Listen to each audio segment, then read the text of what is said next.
The results are in, and there's work to be done for Baltimore City schools. Maryland's recent report cards are in, and why they're prompting new calls for change in the city. Patients' sensitive medical records left out in broad daylight for more than 24 hours. What Fox 45 News cameras captured when we went back to the scene. Plus, a little extra salt in your crab cake seasoning. How a spicy feud is heating up between Jimmy's famous seafood and a worthy competitor. Live from WBFF in Baltimore, this is Fox 45 News at 10.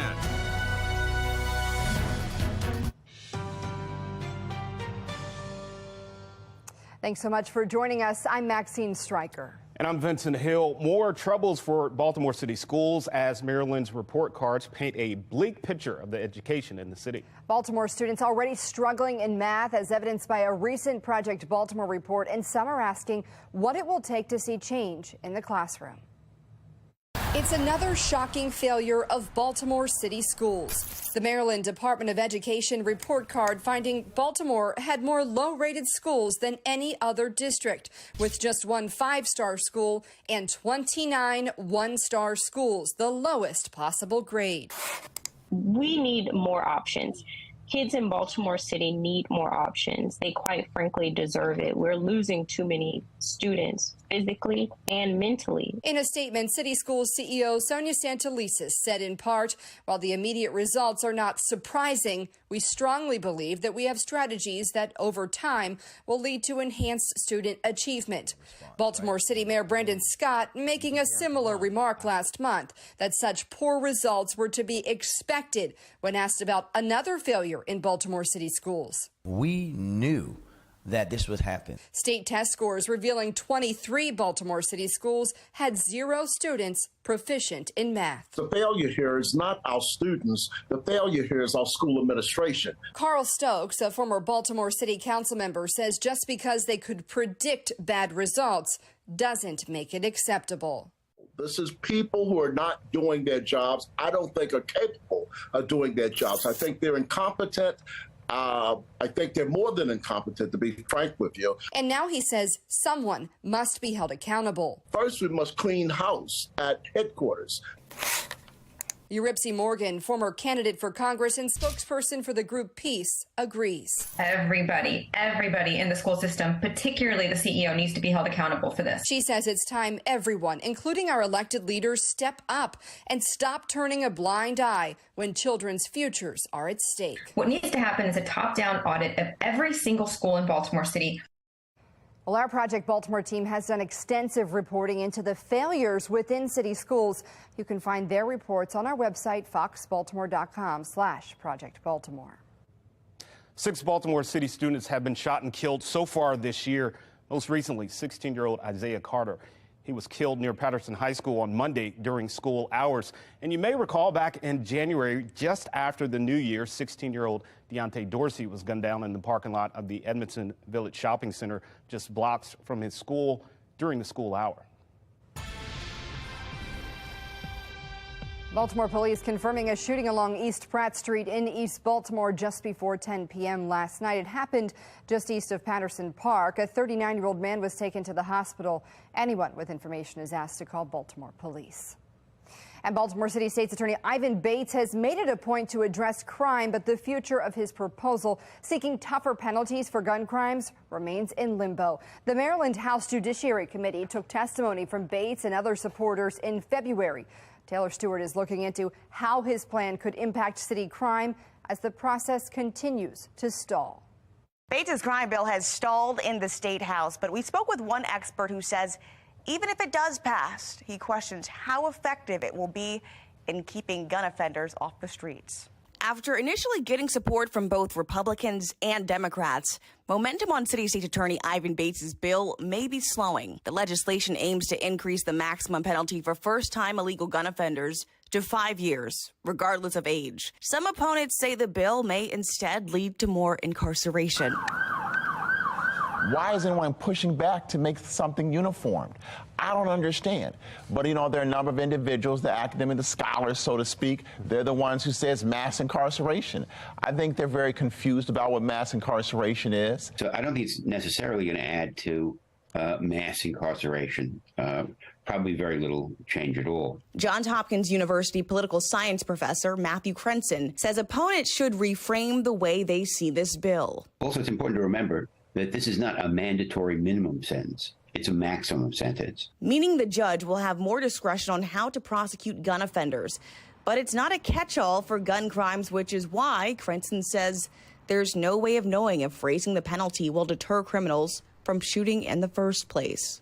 It's very difficult to say. For example, for homicides, ever since at least 1990, the rate of homicides in states that have the death penalty is actually higher than in states that don't have the death penalty. Bates, however, telling Fox 45 News about his experience with the number 5, being something of a magic number when it comes to getting the attention of would-be offenders. The United States Sentencing Commission, they say the magic number is 5.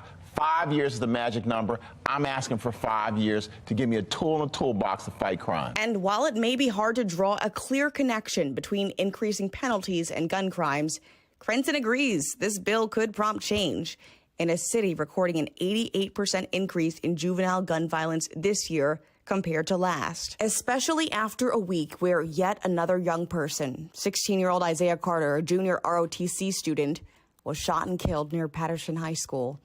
For those reasons alone, Crenson says it's worth the attention of state lawmakers. What we know about, say, people engaged in homicides is that the victims and the offenders resemble one another very closely.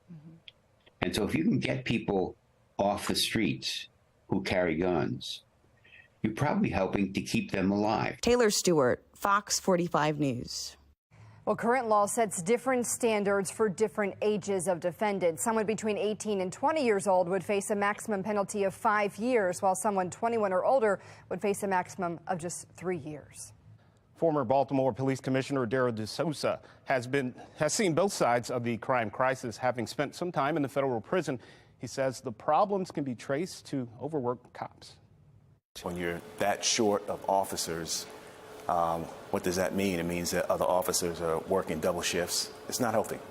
You know, they're experiencing sleep deprivation. I've heard it. They're telling me that. And you make bad decisions and you're not as sharp. Well, D'Souza also touched on how the city should address those problems. Fox 45's Jeff Abel has that story coming up in just about 20 minutes. And Baltimore County Police, they need your help finding this 14-year-old boy, Curtis Trefethen. He was last seen on Friday in the Essex area, believed to be wearing a camouflage jacket and gray sweatshirt with dark pants. Anyone with information is asked to call Baltimore County Police or 911. Occupational medical services in Baltimore under fire for leaving private medical documents out in the open overnight. Frustration for patients worried that their medical records were exposed for anyone to see. Our cameras went back this morning, finding the scene had been cleared. But less than 24 hours before, dozens of crates were out in the open. The facility's owner, Joyce Phillips, was fully aware of the boxes sitting outside, which had apparently been out overnight. Fox 45's Rebecca Pryor pressed her on a timetable for moving those boxes, as patients said it was too little too late. Sitting out there. Like a day? I got to call somebody to get them moved and shredded. They need to be shredded. But you've left them outside for anyone to come I'm by by. myself. What do you want me to do? Well, it's been over 24 hours now and you haven't moved them. I got to wait for the company to come and shred them. Walked by and looked at someone's chart. It happened to just glance. This is blatantly illegal.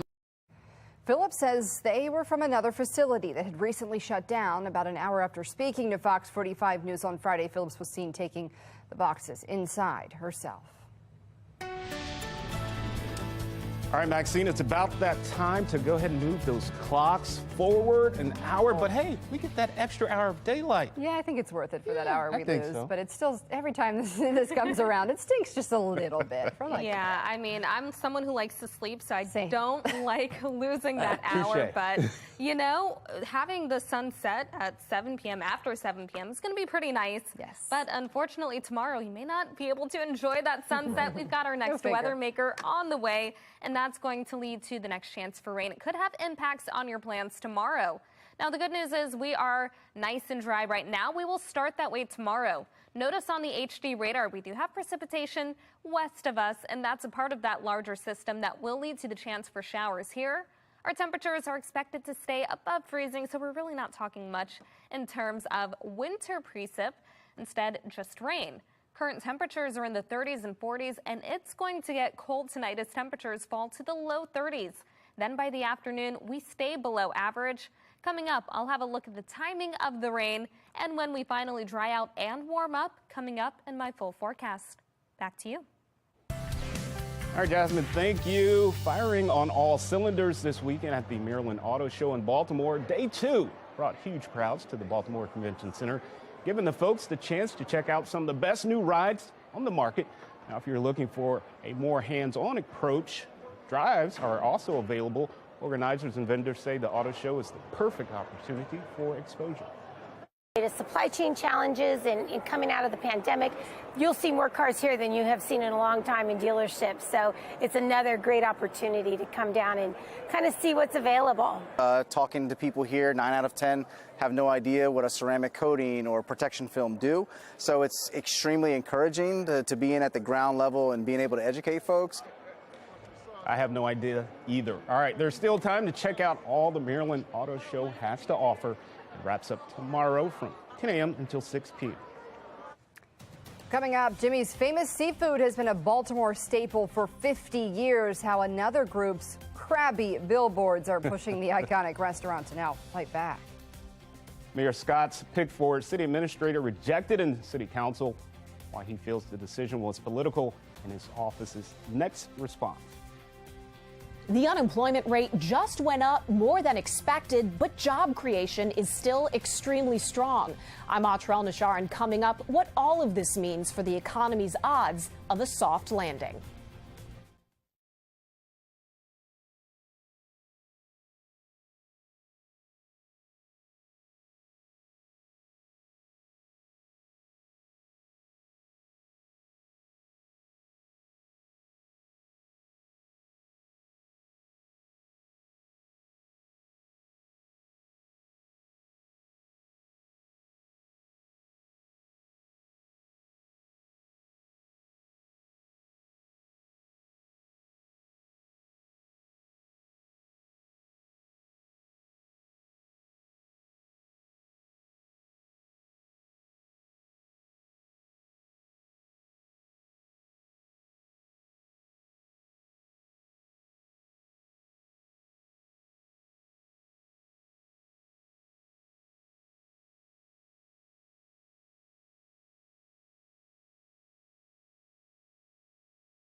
Well, Jimmy's famous seafood has been a long legacy in Baltimore, but there's a little extra beef on that menu as a billboard battle is heating up on Baltimore's roadways. Well, PETA has been looking to put them out of business for some time, even bringing religion into this fight. Yeah, I spoke to one of the owners of Jimmy's who's turning up the heat, and not just in the kitchen. Hi guys. Inside Jimmy's famous seafood, About $3.80 tonight. the kitchen is busy filling hundreds of orders. 2 crab cake platters, one covered in imperial glaze, a couple of soft shell fried crabs. I've gone to a couple other places. Nobody does them like Jimmy's. Nobody. Absolutely delicious. Their food is serious, especially the seafood. They don't play. People from near and far waiting hours for a plate of what they call some of the best crab cakes in the world. Oh, I love the Krabby Fries and the crab dip. Do Maryland obviously when they're in season, but for right now to keep the doors open and everybody happy, we get them from Louisiana. Tony Menendakis is one of the owners of Jimmy's. It's a blue crab, very tasty. He's been in a fierce food fight with one of his biggest competitors. They have a tendency to make food taste what it's not, right? They try to make vegetables look and eat like seafood. That competitor says Jimmy's food choices are not only unhealthy, they say it's also cruel. Their argument for us is to get some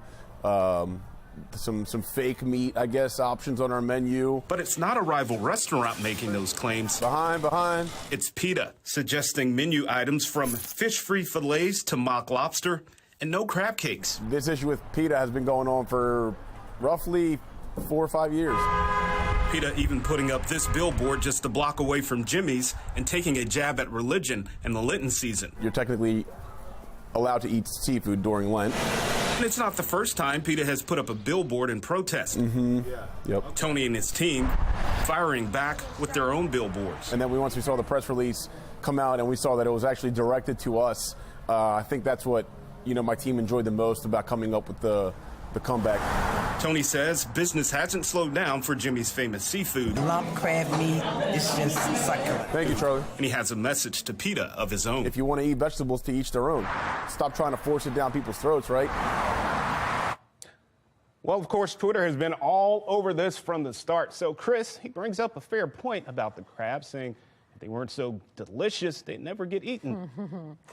And Jacoby says that PETA is playing right into Jimmy's hands, saying they might as well be on the payroll with their free marketing for the restaurant. Yeah. Alyssa is sticking up for PETA, asking why people get so triggered when a charity simply asks, being kind to animals. And Tricia says it may be time for some menu expansion, saying if Jimmy's wanted to keep up with the times, they would have some more vegan options. Yeah, but more love for Jimmy's from across the pond. Leo from London says now he's really in the mood for some crustaceans. Wow. Yeah, I don't know. No, taking crabs off the menu in Baltimore? I mean, that's a sin. It is. I'm not a crab person. I know. Don't hate me. But I know a lot of people that are. So that would be a sin to do that. We're just going to move on after you said that. Well, hey, St. Patrick's Day isn't for another 6 days, but the party is starting early in Chicago. Take a look at this Irish pride on full display as the Chicago River gets a makeover with its traditional green dye. We love to see it. Today's the St. Patrick's Day parade in the Windy City. Dyeing the river dates back to 1962, and the green color, it usually lasts about 24 hours. And of course, there'll be several St. Patty Day activities around Baltimore over the next week. The full list is available right now at foxbaltimore.com/newslinks. The February jobs report is out, showing unemployment is up, but job growth remains strong. National correspondent Atra El-Nashar looks into the current trends and whether they're here to stay. A fresh reading of the U.S. labor market shows conditions are still red hot, with workers in high demand, but things are starting to cool. Today's job numbers is clear. Our economy is moving in the right direction. 311,000 jobs added last month, according to the Bureau of Labor Statistics, with the biggest gains in leisure and hospitality, retail, healthcare, and government. It's a smaller number than January's more than 500,000 jobs added. At any other time, an increase in the unemployment rate would be worrying news. But in this moment of tight labor market conditions contributing to inflation, I thought this report was the best of all worlds. With the number of Americans either working or looking for work growing for 3 straight months now. Businesses are finding it easier to fill roles without having to resort to inflationary wage growth. In the eyes of the Federal Reserve, there's still a long way to go. Back in December, Fed officials projected that by the end of this year, unemployment will be a full point higher than it is now as they engineer an economic slowdown to tame inflation. And that put Fed Chair Jerome Powell at the center of bipartisan criticism on Capitol Hill this week. When you're slowing the economy, you're trying to put people out of work. That's your job, is it not? Not really. We're trying to restore price stability. And putting 2 million people out of work is just part of the cost, and they just have to bear it. Will working people be better off if we just walk away from our jobs and inflation remains 5-6%? Powell reminding them 4.6% unemployment is better than it's often been over the past 75 years. But mass layoffs are a telltale sign of recession. And despite historic trends, jumps in the unemployment rate of that magnitude and speed could mean business investment or productivity also take a hit. In Washington, I'm Atrel Nashar reporting. President Biden's cabinet defending his new budget proposal as it faces backlash in the House. The president's budget is seen as a blueprint for his 2024 campaign platform, focusing on cracking down on oil and gas companies and creating more breathing room for the middle class. But Republicans say that price tag is too hefty. You already got $80 billion for the IRS. Now you want $43.2 billion more. Will there be increased audits on working class families with this new appropriations? I have directed already that IRA resources will not be used to increase the share of households or small businesses earning less than $400,000. Critics argue America's debt ceiling issue needs to be addressed before any new budget discussion should begin. Well, that brings us to our question of the day. Do you feel your personal finances are better off now than when President Biden took office? So far, 84% of people say no. You can vote right now at foxbaltimore.com/vote. Just click on the Pulse tab. A travel nightmare. It's like a movie. A plane struck by lightning in midair. Passengers shared their tense moments on board. And rescue efforts underway in California after major flooding. How emergency crews were able to stay prepared before the storm.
Longtime Minnesota Vikings head coach Bud Grant has died. The Hall of Fame coach led the Vikings for 19 total seasons, leading them to 4 Super Bowl appearances, but his franchise failed to win the Lombardi Trophy.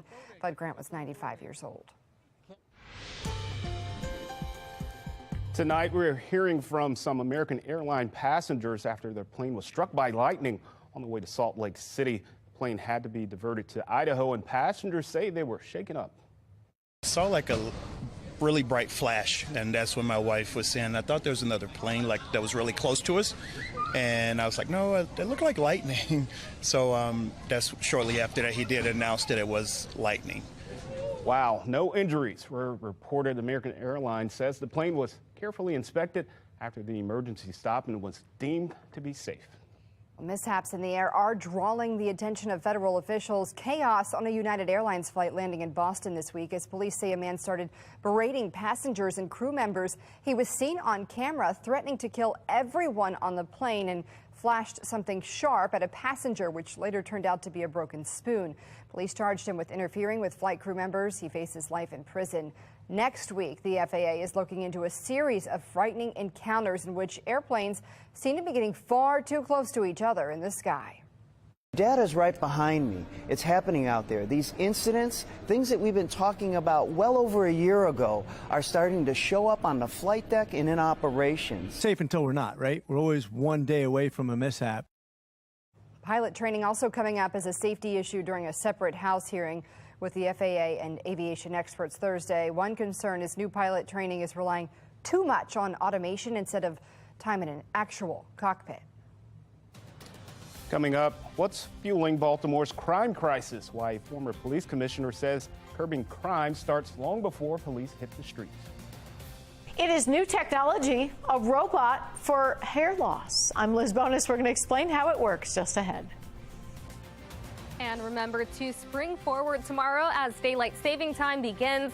We're talking sunrises and sunsets a little bit later. This is a great time to check your smoke detector batteries and weather radio batteries.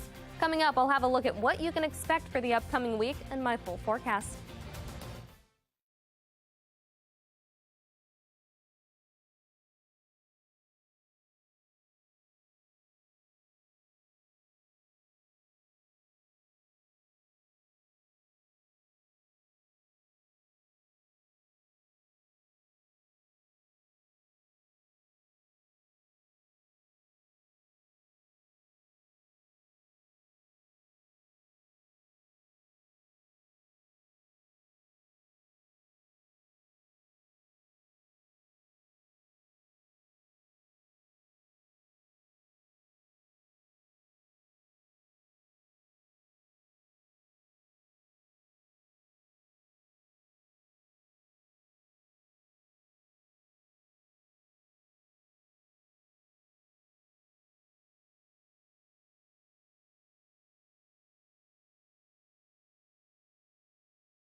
Well, violence in Baltimore remains a top concern at City Hall and with Baltimore police, and now a former top cop says he has some solutions.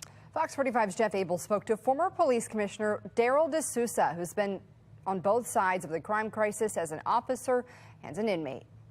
4 months after he was named commissioner, D'Souza was named in a federal complaint, accusing him of failing to file tax returns. He served 10 months in a federal prison. And I taught a class there, and part of that class was trying to figure out what the next steps are for them. He's one of a handful of people with an inside-out view of the justice system. And in Baltimore, the city is struggling with the crime war, he says, because city police department remains hundreds of officers short. When you're that short of officers, what does that mean? It means that other officers are working double shifts. It's not healthy. You know, they're experiencing sleep deprivation. I've heard it. They're telling me that. And you make bad decisions and you're not as sharp. In the long term, D'Souza says the city should reevaluate its hiring process, but immediately. This is all hands on deck. I mean, I think at this point, the community is really frustrated, and you just got to have a real heart-to-heart conversation with officers who typically do some administrative stuff. They're great people, but at this point, it's like everybody.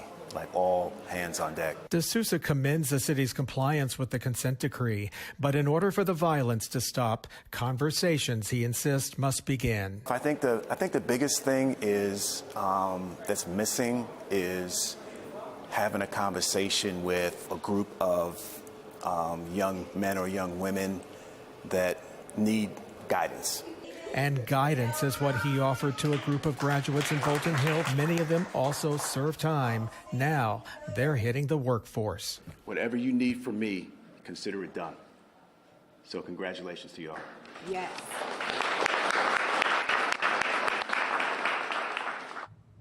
That was our Jeff Abel reporting. D'Souza mentioned struggles the Baltimore Police Department is having with hiring and retaining officers.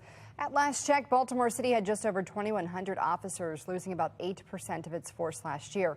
Police hired over 100 new recruits, but lost 277 last year.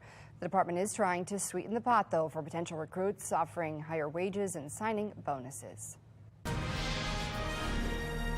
Roy McGrath, former chief of staff under Governor Larry Hogan, is set to begin his federal fraud trial on Monday.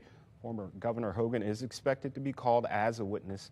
McGrath faces 8 counts, including wire fraud, embezzlement, and altering federal documents. Governor Hogan has denied knowing anything about those crimes.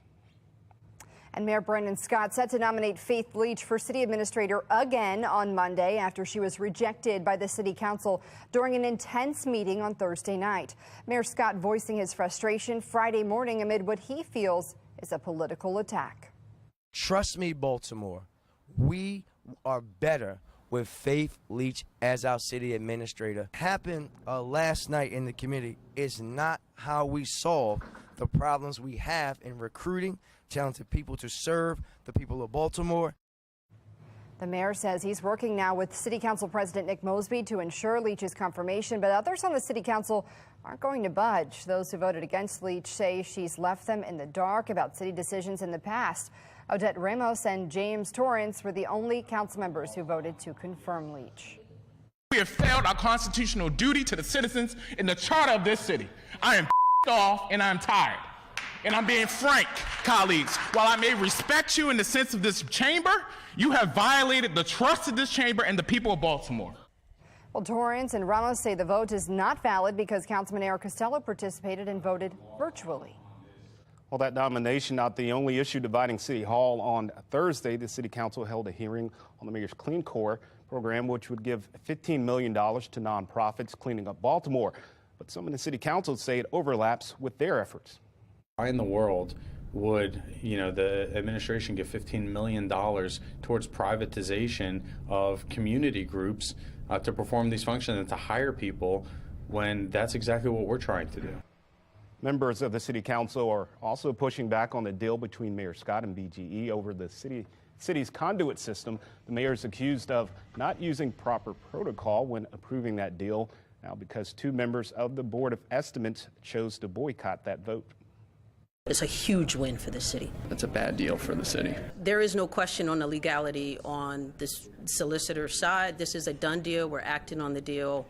It's done. The way that this entire situation has been handled is nothing more than a power grab and move that suits the interests of private industry. What we're missing here is a judge. I think we've reached the point where it's clear that we just have to agree to disagree. So what does that mean for you? If you're a BGE customer, your current monthly bill would go up an average of $10 for the next 3 years. Well, that extensive flooding continues in California. Emergency crews having to rescue this person out of a car halfway submerged in the water. Evacuation orders are still in place for nearly 10,000 people. More than 25 million Californians are under flood alerts. Thankfully, this man appears to be okay, but the California National Guard has helped with more than 50 rescue efforts this week. Well, the necessity of these rescues forcing California emergency responders to make sure they're prepared with proper training before they venture out into dangerous floodwaters. Yeah, Muna Siddiq from our Sinclair sister station in Fresno takes us through their efforts. Is Joe going to swim? Joe's going to swim, or you got someone else? A CAL FIRE Swiftwater rescue team on the water, training for what they expect to be a busy next few days for rescues. It's been a challenging week, been very cold. We were up in the North Fork of the Feather earlier in the week. It was 39 degrees and sleeted on us and snowed on us. This 16-member team has been running exercises in Butte County, preparing to be mobilized anywhere in the state. Right now, they say they're less concerned with major flooding in the North State and Valley and more focused on localized flooding.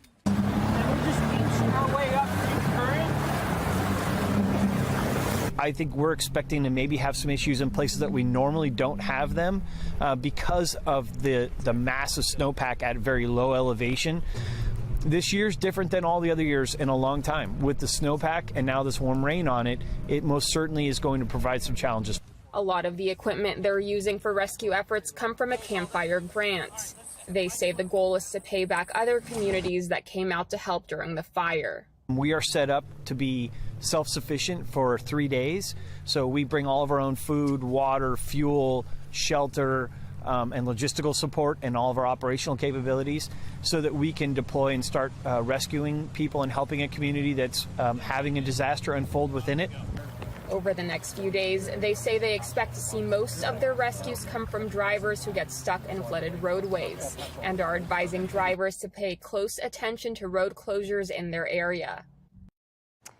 Well, the weather's really been a roller coaster across the country this past month, including right here at home. 2 weeks ago it was 80 degrees, and now it's cold again. But not rain yesterday. It's been so weird, and it's looking like March has the potential to be a little bit cooler on average than February. Not typical. No. But we're certainly going to feel that chill over the rest of the weekend and into next week. We're talking below average temperatures. Today we stayed in the upper 40s, and that is a couple degrees lower than where we typically are around this time of year. Now temperatures are dropping, 41 over Baltimore, with the winds light at this time. Across the state, temperatures range from the 20s in Oakland to about 42 in Annapolis. Overall, it is a little chilly, and these numbers will continue to fall overnight. We're looking at low temperatures below freezing. You will want the layers as you head outside in the morning, and then by the afternoon, you're going to want the rain gear as we get ready for the next weather maker. We are nice and dry around the region, and we stay that way overnight.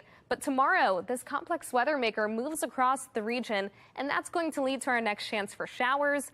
Unfortunately, snow lovers, it's just going to be too warm. That's been the common story. Overnight, we'll stay mostly cloudy as temperatures fall to the 30s. Then, as we head into the afternoon, we have the chance for a couple of scattered showers. These continue throughout the evening and into the night. Then, once we head into Monday, we are looking at a few showers to start the day. These will continue off and on as we head into the afternoon. So you will also want the rain gear on Monday. Make sure that you're keeping watch on the radar and driving safely on the roads. We're talking scattered showers tomorrow. Rain chances increase overnight and continue into Monday. But after that, we are looking at mostly dry conditions for the work week. It's the weekend on Saturday when we have our next chance, possibly for a few scattered showers. 30 for the low temperature with partly cloudy skies. Then as we head into the day tomorrow, we'll have more clouds arrive and the chance for showers by the afternoon. High temperatures reach 46. and that means that we will stay well below average for this time of year. We'll be in the 40s again on Monday with more rain. 46 on Tuesday. It'll be a breezy but dry day. Then after that, we're back to higher temperatures and we'll get a little above average. Wednesday will be nice and sunny with highs around 51. Then we're talking the upper 50s on Thursday. We finish the work week around 67. A lovely start to the weekend on Friday. Then as we head into Saturday, temperatures slightly fall and we have the next chance for showers. Back to you. All right, Jasmine, thank you. Well, Maxine, tonight, breakthrough technology that could help folks like me struggling with hair loss. Medical reporter Liz Bonus explains. Hey there, hello to you. This new technology, a robot that can help simplify hair transplants to help beat baldness. The befores and afters can be pretty dramatic from a hair transplant. Mark Lucas said when he had his years ago, they basically cut me from ear to ear in the back of my head. But now, rather than having to take a strip of that hair and move it from the back of the head to the top or wherever else you want it to grow, the robot changes all that. Dr. John Mendelson of the Advanced Cosmetic Surgery and Laser Center says the robot is programmed to find and select tiny pieces of the skin known as grafts with healthy hair. It removes them and then allows them to be placed where you want the hair to grow. And right behind me here, you can see the ARTIS robot is with more precision and more adeptness. It can harvest 2,000 grafts per hour. So you're seeing our technicians clean the grafts as they're being harvested. And what the harvest means is we're going to borrow donor hair from the back so that we can place it where we want in the recipient area. That means a process that would usually take hours by hand is significantly shortened. But by allowing the robot to assist us, it allows our technicians to more precisely spend their time placing the hair. All this new technology recently led Mark Lucas to have a follow-up transplant. But I still had some areas up here that were a little thin. Mark mostly wants to cover up some of the back scars and improve what's on the top of his head. The new hairs are just now kind of starting to grow. It's been 4 months. It takes about 4 months for the new hairs to start growing, and I can feel thickness all through here that I didn't have before. These transplants can range in cost from about $5,000 to $20,000, most of the time not covered by your medical insurance plans. I'm medical reporter Liz Bonus. Now back to you. The Be More Healthy Expo is set for March 25th at the Baltimore Convention Center. The expo can guide you on your journey towards a healthier lifestyle. You can receive a free health screening, check out cooking demonstrations, and learn life-saving skills. More information available right now at foxbaltimore.com. All right, still ahead. Now could be the perfect time to kickstart your career in education. Baltimore City Schools are looking for a few good people, and we'll show you how you can apply.